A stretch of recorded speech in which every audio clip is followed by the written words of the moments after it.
What I'd like to share with you today is a story from the Quran, and before I do, just some introductory comments. A lot of stories in the Quran have to do with the children of Israel, many of them. And many of the prophets mentioned in the Quran are the prophets of the Israelites. But if you compare what's in the Bible and in Jewish literature about their history, and you compare it to what is in the Quran about their history, you'll see a huge difference. There's a lot less in the Quran. Allah chose in His final revelation to be very selective about which stories He's going to choose for His book. So there's very few stories in the Quran, and in fact, some of them aren't even found in Jewish literature, meaning Allah is telling us the lost chapters of Jewish history in the Quran. For example, the story of Musa and Khidr in Surah Al-Kahf is not found anywhere in Jewish literature. They don't have it. But it's a story about Musa alayhi salam, and one of the names of the Torah to the Jewish people is Torah Musa. It's the Torah of Musa, and yet one of the stories of Musa that's in the Quran is not even found in their tradition. And so the first observation, the thing I want you to think about, is that Allah gave us this book to guide humanity until Judgment Day, starting with guiding Muslims. When Muslims find Allah's guidance and live by it, it will make easier for the rest of humanity to find that guidance and live by it. So the first audience is us, and by extension, that becomes the rest of mankind. And for our guidance, Allah chose one of the key pieces, one of the key devices by which Allah chose to guide us is telling stories and selecting very, very special stories. So before I even start this story, I want you to just set your mind in a certain way. Why would Allah choose these very particular stories? Because these are the stories that are going to repeat themselves throughout the story of humanity. None of these stories are dead. All of these stories are alive. All of these stories replay themselves in newer and newer ways. So we have to look at the stories of the Quran not just as something that happened thousands of years ago. We have to look at it as something that might even be happening right now. This is the Quran's way of even doing contemporary commentary, a commentary on current affairs, a commentary on our reality. This is the mindset that if you remember nothing else about this lecture, I want you to remember that the next time you engage with a story in the Quran. Now I'm going to take you to a little bit of history. Where were the Israelites enslaved? Egypt, very good. And the Egyptians were a massive empire. They were a superpower. And they were in dominant power for thousands of years. They had a huge, huge dynasty and incredible architecture, and they were leading the world. In fact, they were the world's dominant power, and other royalties used to send their children to get their education in Egypt. So they used to get a student visa and go there to study, right? And their architecture was superior to everybody else.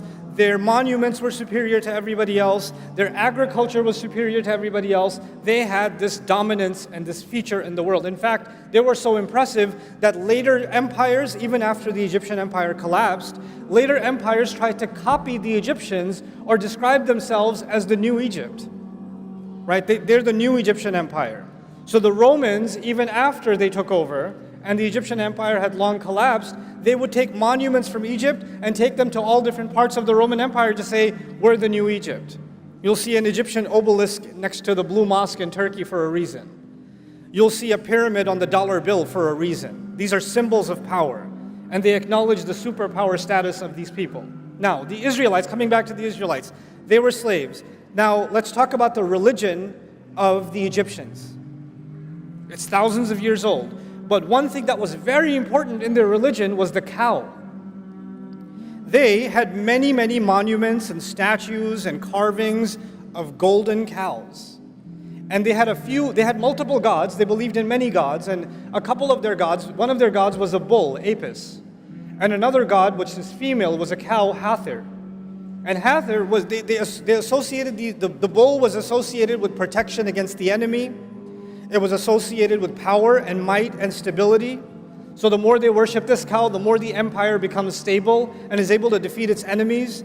And the cow that was the female, the Hathor cow, its symbol was it gives us milk, it gives us the leather, it gives us the meat, it gives us the bones, it tills our soil, it's our mother. You know, Muslims call Allah, one of Allah's names is Ar-Raziq, the provider. For them, the Raziq was the cow. So they worshipped the cow and they revered the cow, and the reason they did it is they want to make sure it rains, they want to make sure they don't get disease, they want to make sure their children are born healthy. In fact, some historians even argue that whenever there's a pharaoh that's going to take over government, the way you can tell that he's legitimately the new king is he has to drink from the sacred cow. He has to have the divine cow's milk for him to be associated with that power. They even believe that the sun rises from the east and the west. A cow carries it from the sun and takes it to the east. It takes it to the west. That's what they believed about the cow. Now, I don't want to give you a lecture about the Egyptian religion, but I do want you to know something about it. The cow was a big deal. The cow was a very big deal. Now, the Israelites were enslaved under the Egyptians for many generations.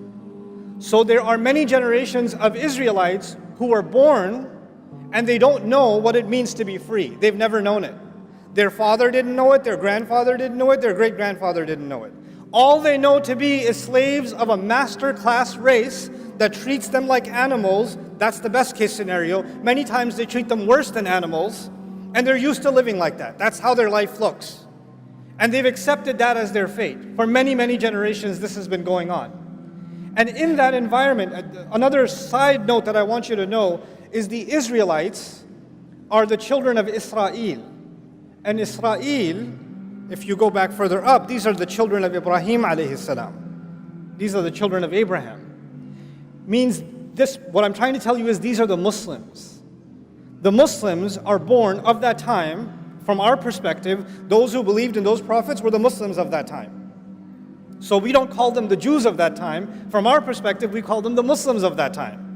They're being born into slavery under a superpower, and their next generation doesn't even know what it means to be free. They're born under the choke of a superpower. And what happens to young men and women that are raised as a minority, as a degraded, inferior minority that is under the chokehold of a larger superpower? You start thinking to yourself, consciously or subconsciously, man, these people, they have better roads, they have cleaner houses, they have more beautiful clothes, they're so much smarter, look, they're so much healthier, they're so much stronger, they keep on winning and winning, everything about their life is beautiful. My God, they have it all. I mean, they're kuffar, but they're awesome. Look at their streets, look at their neighborhoods, look at their highway system, look at their technology, look at their agriculture, and look at where we live. Fine, we're the believers, but we're also losers. Yes, they are the kuffar, but they are, oh my God, look at them. So they develop this kind of a love-hate relationship with their master. We hate the master because he's enslaved us, but we also kind of love the master because they live the life, man. They live the life. This is the environment in which the Israelites spent many generations. Now, let's fast forward. Allah reveals the message to Musa alayhi salam. There's a conflict between Musa and Fir'aun, and eventually the Pharaoh drowns, and the Israelites are finally free. Yes? They're no longer living in slavery. After being enslaved for generations, now they get a taste of freedom. Now they have a taste of freedom. And in that time, many adventures happened. I'm going to highlight two of them if time permits. I have so many things to share with you about this story, but I'm trying to be as selective as I can because I respect two things. One, the time that I've been given. Two, your attention span. But I do want you to at least take two parts of this story with you that I'm going to just be selective about. Okay. So they're out in the desert. They're free now. And Allah says to Musa alayhi salam that Allah calls Musa alayhi salam to meet with him. So he's going to leave the Israelites behind and he's going to go meet with Allah on the mountain. And the mountain is not that far. The mountain of Tur is not that far. So he leaves them behind. He leaves his brother Harun and he goes to meet with Allah. But he shows up early. He shows up early. And Allah asks him, مَا أَعْجَلَكَ عَنْ قَوْمِكَ يَا Musa. Musa, why did you show up early? What rushed you away from your people? Why did you show up so early? And of course he says, لِتَرْضَى عَجِلْتُ إِلَيْكَ رَبِّي لِتَرْضَى. I rushed to you, my master, so you could be happy. Obviously, if you're going to please Allah, like we go to the masjid earlier for Jum'ah, it's more rewarding, isn't it? So he rushed to Allah to make him happy. I won't go into that part of the story. The part I want you to focus on with me is what Allah tells him. And what he tells Allah. He says, Hum ula'i ala athari. No, they're just a few steps behind me. They're just a few steps behind me. I want you to remember two meanings of that. When Allah said, why did you rush? He said, there's a few steps behind me. Number one, it means they're not that far away. If there's any trouble, I'll just run back down and I can get there in 20 minutes, no problem. That's one meaning. The other meaning is, look, they followed me through the water.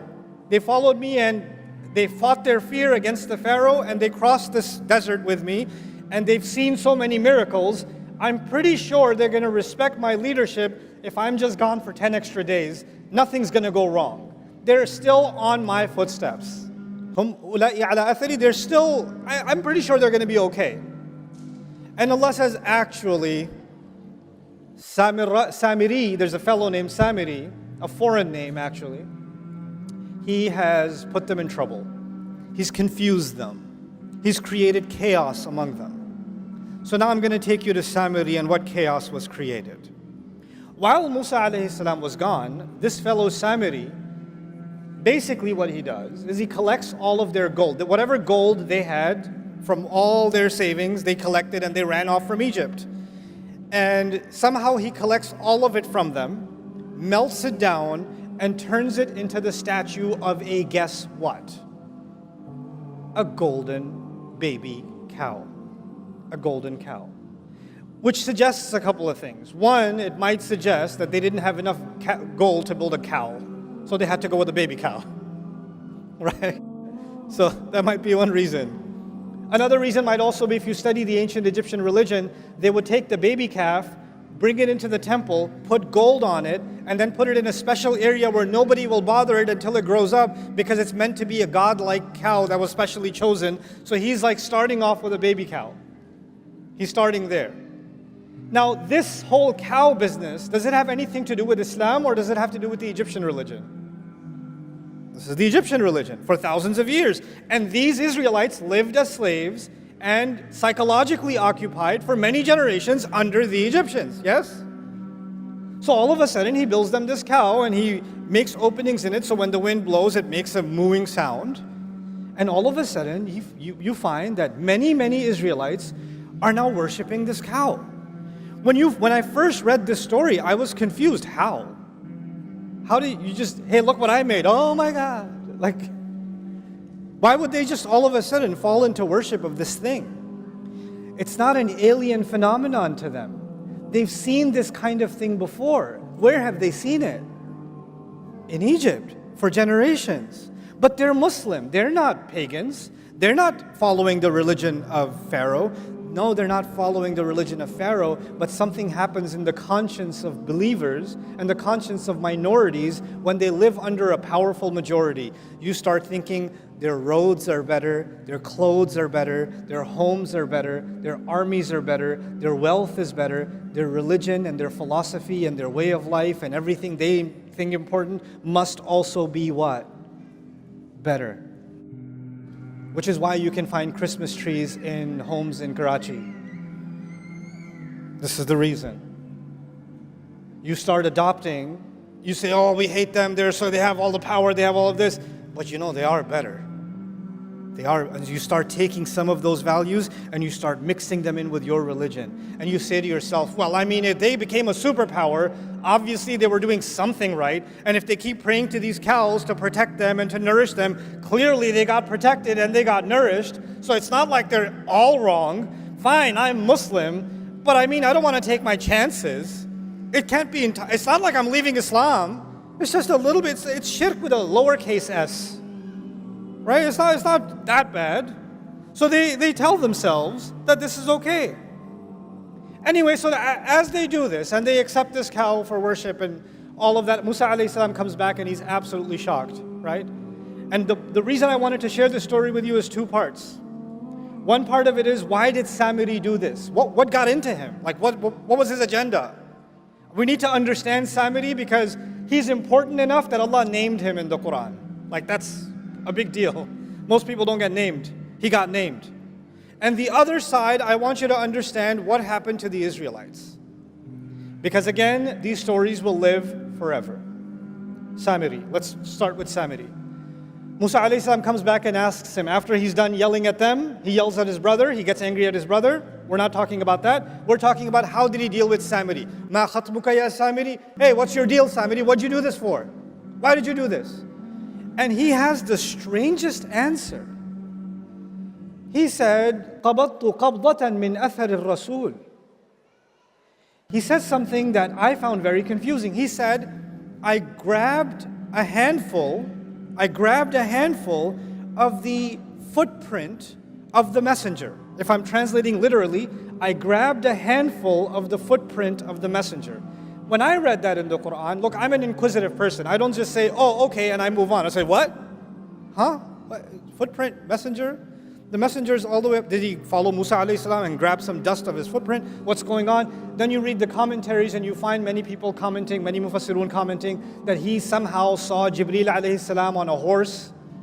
And the horse, everywhere the horse stepped, plants started sprouting. So he saw that the footsteps of the horse of Jibreel alayhi salam produces life.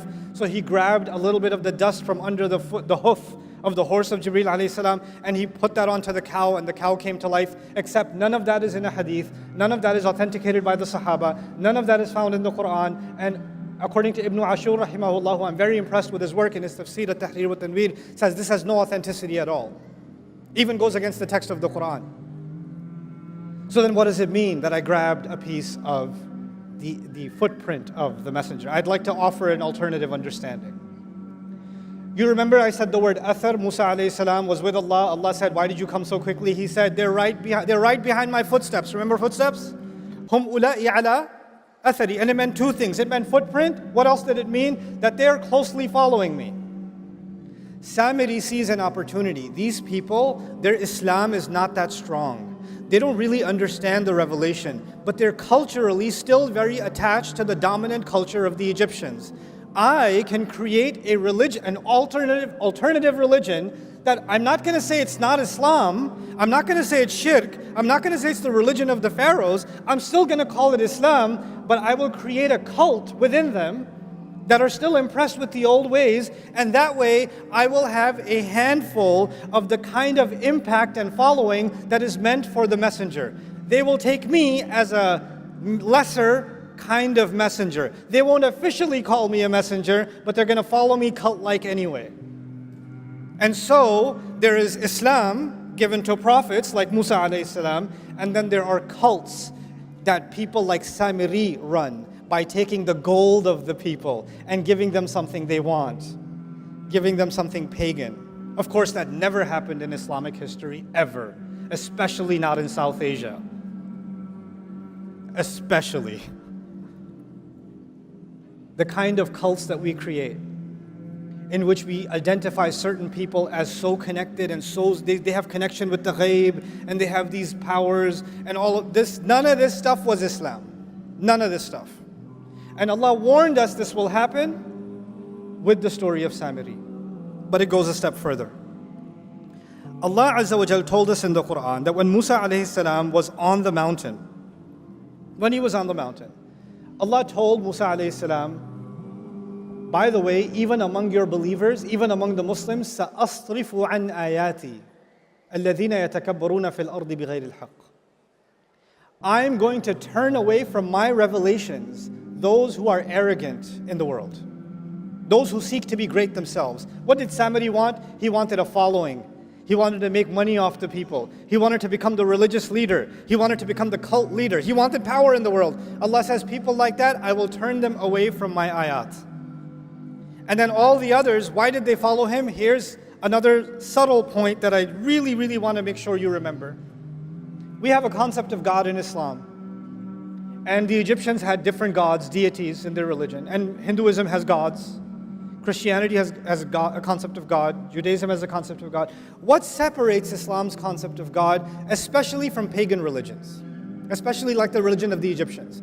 The religion of the Egyptians, the way if you can understand this simply, it's transactional. I give the God something, he gives me something back. I sacrifice something for that God, He gives me freedom. I make sure I build a golden statue in his name, he protects the country, etc., etc. It's always a transaction. You give, we give and get, give and get, give and get. And so the Israelites are now, their concept of God itself, even though they believe in one God, has now been corrupted into a God that is transactional. So okay, we'll follow this God through the water, end up in the desert, but what kind of God is this? If he's really on our side, he should hook us up like the God of the Egyptians. He should send us rivers and vegetation and all of it. Why is he giving us this one cloud and just manna and salwa? Can you bring some salad over here? Like, fumiha wa adasiha wa bathaliha wa qithaiha wa fumiha wa adasiha. Where are the vegetables? Why isn't this God giving us a better menu option? Why? Because in their mind, their God became entirely transactional. But that's not from Islam, that's from the pagan religion. Of course, Muslims would never fall into such a trap, especially not in 2024. I made so much dua, I even prayed tahajjud, I even decided to pray 5 times, and I still failed my medical boards. Of course, we would never become transactional. I stopped praying because Allah doesn't answer my prayers on my terms. I wanted that job, I didn't get that job, and now I have to drive an Uber until I find another job. That's why I'm just disappointed with Allah, because I did my part, he didn't do his part.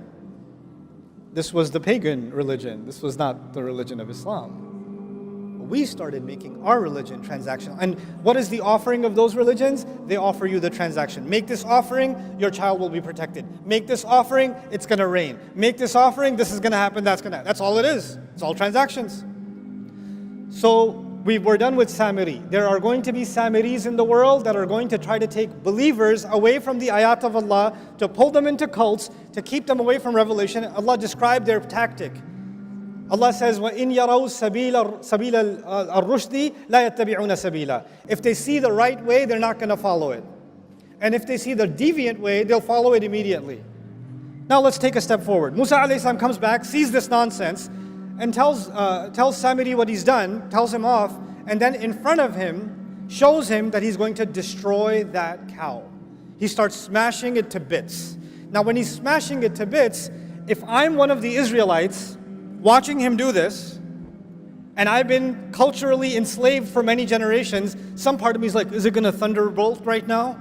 Is there going to be an earthquake? Because he's breaking oh my God, I can't watch. And then he's going to take it, break it, and he's going to drown it into what? The river. Interestingly, the same river that who drowned in? Fir'aun has already drowned, yes? It's as if Fir'aun drowned, but the poison Fir'aun put in these people still hadn't drowned. That also needs to drown. That's Samiri, fine. What about the other side? The other side is the people who followed him, the people who believed him. They still, even if the idol is broken on the outside, that doesn't necessarily mean the idol inside has broken. They still possibly believe it. So Allah reveals this interesting test to them that I had my beloved friend Ibrahim recite. Allah commands you to slaughter a cow. He tells the Israelites, you need to slaughter what? All of you are going to slaughter a cow. Now, okay, Samiri will face the curse of the cow that he wrecked. But now all of you better slaughter your cow. What is that going to prove? You no longer have any special connection with the cow. The idol worship that is inside you, hiding somewhere, needs to be broken. The cultural colonization that you're still living under needs to be broken. It needs to be slaughtered. And when they first heard this, they were in shock. By the way, when Samiri asked them to worship a cow, did they do it immediately? Yeah. But when Musa asked them to slaughter a cow, did they do it immediately? No, they said, what are you kidding? أَتَتَّخِذُنَا هُزُوًا? You think we're a joke? Are you taking us for a joke? They got offended. They got shocked. What did Allah tell Musa on the mountain while they were doing this? Allah said to him, if they were to be called to the right way, they won't follow it.